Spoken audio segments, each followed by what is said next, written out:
Hi, my name is Jessica Willis, and I've had the joy and honor to serve as CEO of RJI. I trust that you've had an opportunity to view the recent announcements about our merger and change in leadership. As I prepare to step down after 12 years of service, I wanted to take this time to say thank you so much to you, our prayer partner, for joining us in prayer for our organization, our programs, and those that are trafficked. We are so thankful for your key support as our organization and programs have grown over the years. I wanted to take this time to share some encouragement with you, some verses and some key testimonies just to encourage you. And I would love for you to share this with your small group or with your extended church staff team, whoever you feel would be encouraged by this message. First, I would love to read from Romans 12, verse 2, which is so foundational for my and our perspective in seeking the Lord. Do not conform to the pattern of this world, but be transformed by the renewing of your mind.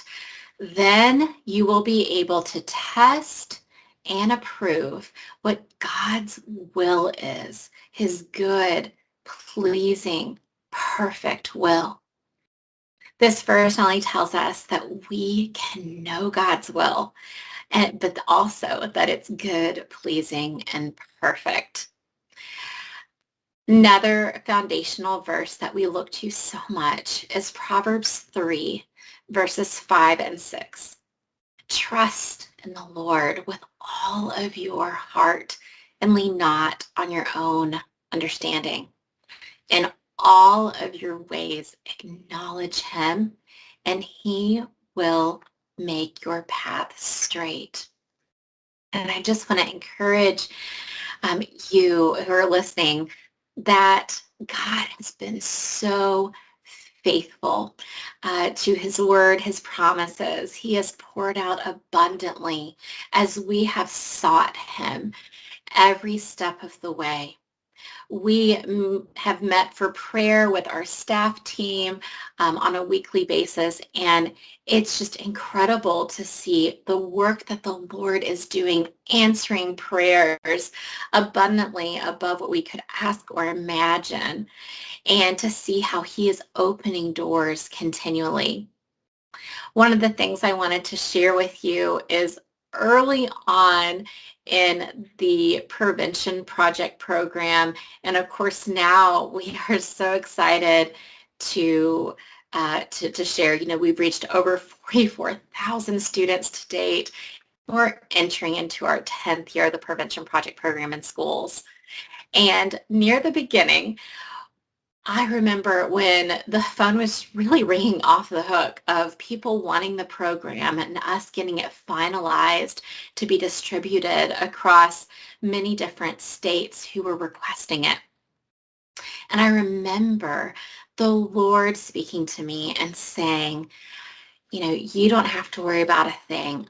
I am going to be the one, Jessica, that opens all the doors of where the prevention project needs to go. And that did two things. One, he was telling me that he is going before us. He already is preparing those doors to open. And now being in 18 states and having reached over 44,000 students, God has opened every single one of those doors, and we give him the glory for great things he has done and continues to do.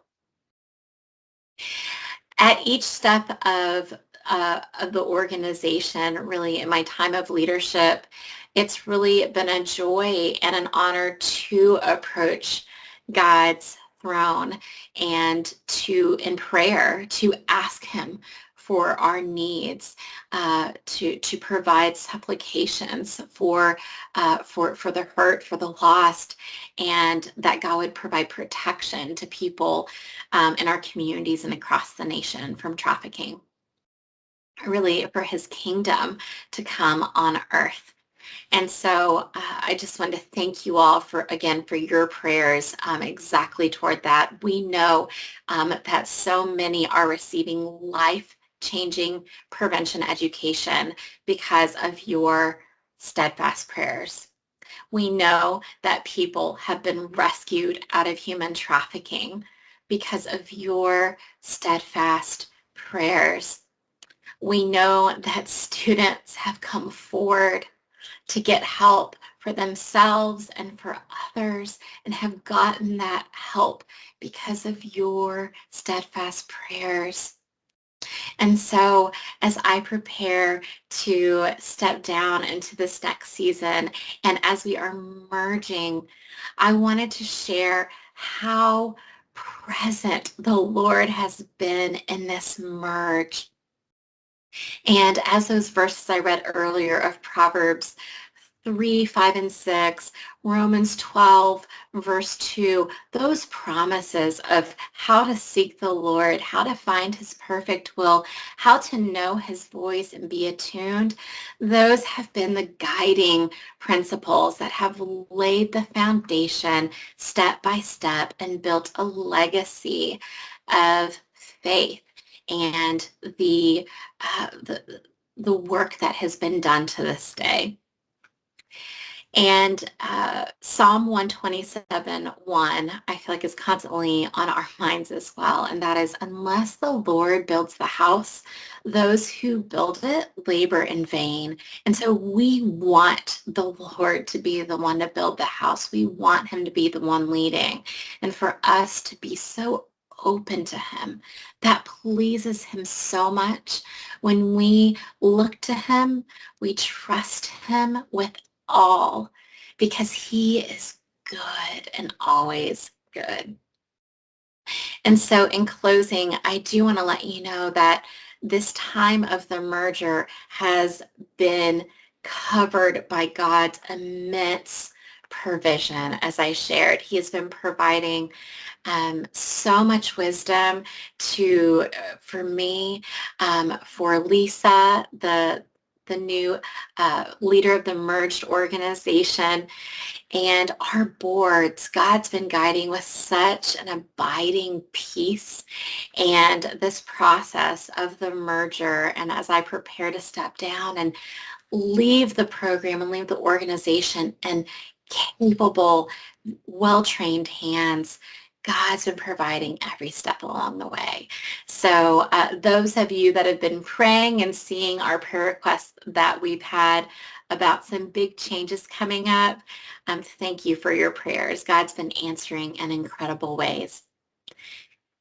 He has led us before. He is leading us now. And He will continue to lead us into the future. And He has given me such a sense of excitement and anticipation for the things that He is already working together for good for this organization, our programs. And so I couldn't be more excited and at peace. I encourage you to keep partnering in prayer with us. We need your prayers. Support our merged organization of Free Kind through your prayers and your financial support and any other ways that you feel called to. May God bless you now and into the future. Thank you so much for your prayers and support.